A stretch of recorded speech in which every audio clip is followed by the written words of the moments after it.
It's the money man. I'm back like I ain't never left. Right now I'm in Las Vegas with my man. I'm at his place. Vegas. Floyd Mayweather, the self-proclaimed Money May, has long been a polarizing figure in the world of sports and entertainment. Known for his undefeated boxing record, lavish lifestyle, and unapologetic persona, Mayweather has built an empire around his image as a larger-than-life figure who thrives on attention, whether it's admiration or criticism. Recently, he found himself at the center of controversy, responding to claims about his financial status while continuing to project the confidence and swagger that have defined his career. From his luxurious purchases to his ongoing feud with critics like Stephen A. Smith and 50 Cent, Mayweather remains a master at keeping the spotlight on himself, turning both praise and criticism into fuel for his brand. In a recent video from Las Vegas, Mayweather showcased his latest acquisition, a $1.3 million Maybach G650 Land G-Wagon, a vehicle that epitomizes the opulence he's known for. Standing at Vegas Auto Gallery, he proudly displayed the car, referring to it as one of his new toys and giving it a nickname, Miami Dolphin or Tiffany Blue. The scene was quintessential Mayweather, flashy, bold, and unapologetic. He also showed off other vehicles in his collection, including a Porsche he called White Girl Wasted and another he dubbed the Italian Stallion, likening it to Rocky Balboa. For Mayweather, these purchases aren't just about luxury. They're statements of his success, tangible proof of the wealth he's amassed over decades in the ring and beyond. To his fans, these displays reinforce his untouchable status. To his critics, they're seen as excessive, perhaps even a desperate attempt to maintain an image of wealth that some claim is crumbling.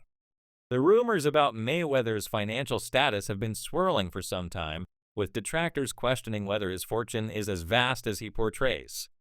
These whispers gained traction when 50 Cent, a former friend-turned-rival, publicly challenged the legitimacy of Mayweather's reported $42 million real estate deal involving a 62-building Manhattan apartment portfolio.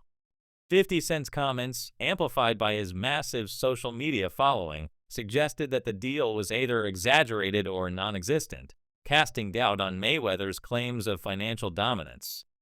This wasn't the first time Mayweather's wealth had been questioned. Reports of unpaid jewelry bills, a crypto scam lawsuit, and a significant tax debt to the IRS have fueled speculation that the Money May persona might be more illusion than reality. Yet, Mayweather remains unfazed, dismissing the noise as irrelevant and focusing on what he claims matters most, his peace of mind. In response to these accusations, Mayweather has taken a bold step, filing a $100 million lawsuit against Insider Inc. and reporter Daniel Geyer in the Southern District of New York. The lawsuit alleges that Geyer engaged in a campaign of harassment and defamation, publishing misleading reports about Mayweather's real estate ventures. According to the suit, Geyer refused to review documentation proving the deals and instead pushed a narrative driven by bias, possibly racial, aimed at undermining Mayweather's success. The lawsuit marks a rare move for Mayweather, who, at 48 years old, says he has never sued a media outlet despite decades of criticism. He argues that the media has consistently bashed him, attacked his family, and spread lies that threaten his business ventures, which he claims are worth billions, not millions. For Mayweather, the lawsuit is about protecting his legacy and ensuring that his financial moves are not misrepresented.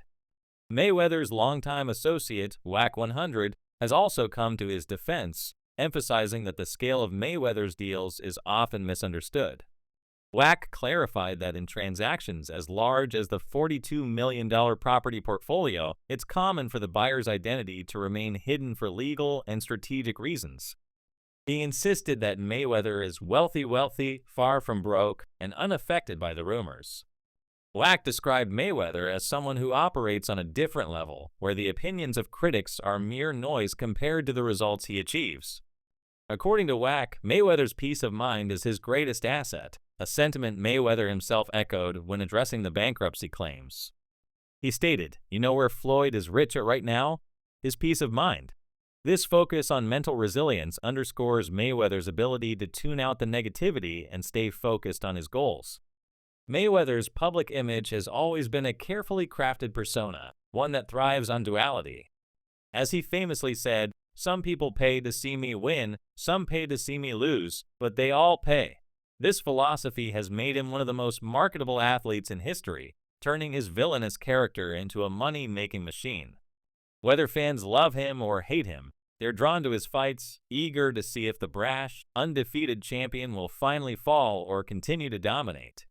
This dynamic has fueled his net worth, allowing him to amass a fortune that he proudly displays through luxury cars, private jets, and million-dollar jewelry. Mayweather has revolutionized how boxing is consumed, transforming himself into a spectacle that transcends the sport itself. His ability to turn negative energy into profit has been a hallmark of his career, ensuring that even criticism serves his bottom line. However, not everyone is convinced that Mayweather's success is as unassailable as he claims. Stephen A. Smith, a prominent sports commentator, recently criticized Mayweather, suggesting that his refusal to compromise and his all-or-nothing attitude are unrealistic. Smith argued that no one gets everything they want all the time, and Mayweather's insistence on projecting an image of untouchable wealth might be more about ego than reality. Smith's comments reflect a broader sentiment among some critics who believe Mayweather's focus on material wealth overshadows his accomplishments as a boxer. Larry Merchant, a respected boxing commentator, echoed this view, calling Mayweather a great businessman but not the best boxer. Merchant argued that Mayweather's perfect 50-0 record, while impressive, was built on carefully selected fights that maximized profit rather than challenged his skills. For Merchant, Mayweather's legacy lacks the inspirational quality of other boxing legends, a critique that resonates with fans who feel his focus on money has come at the expense of competitive spirit. Sugar Shane Mosley, another former rival, offered a similar perspective, suggesting that Mayweather's career was defined by a desire to protect his undefeated record rather than take on the toughest challenges.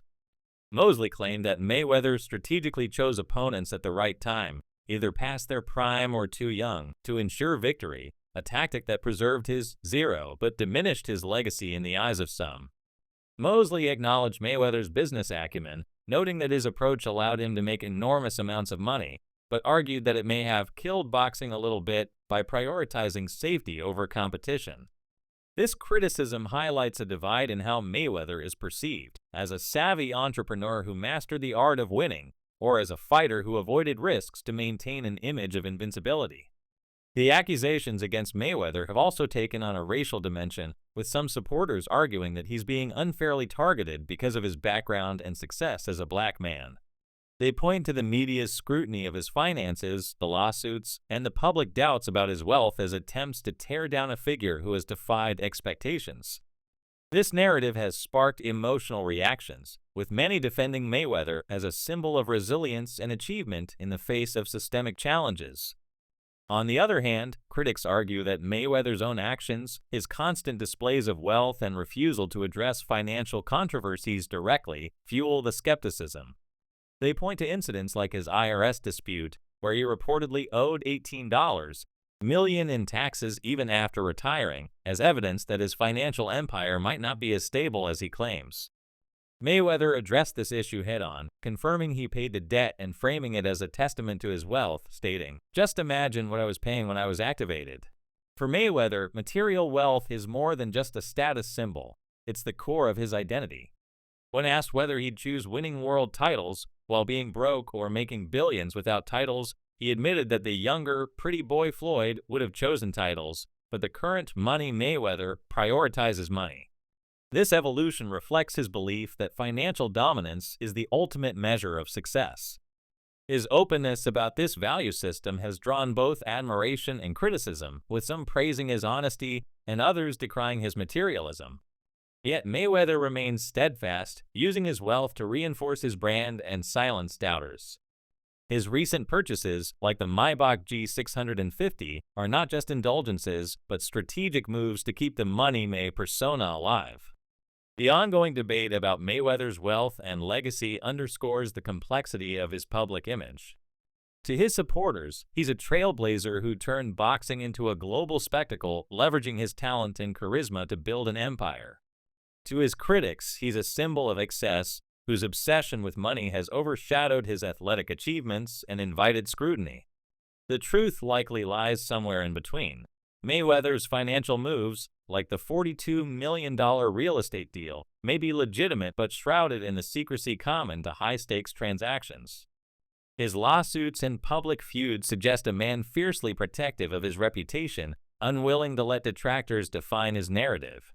And his continued displays of wealth, from luxury cars to sprawling properties, show a refusal to back down from the image he's spent decades crafting.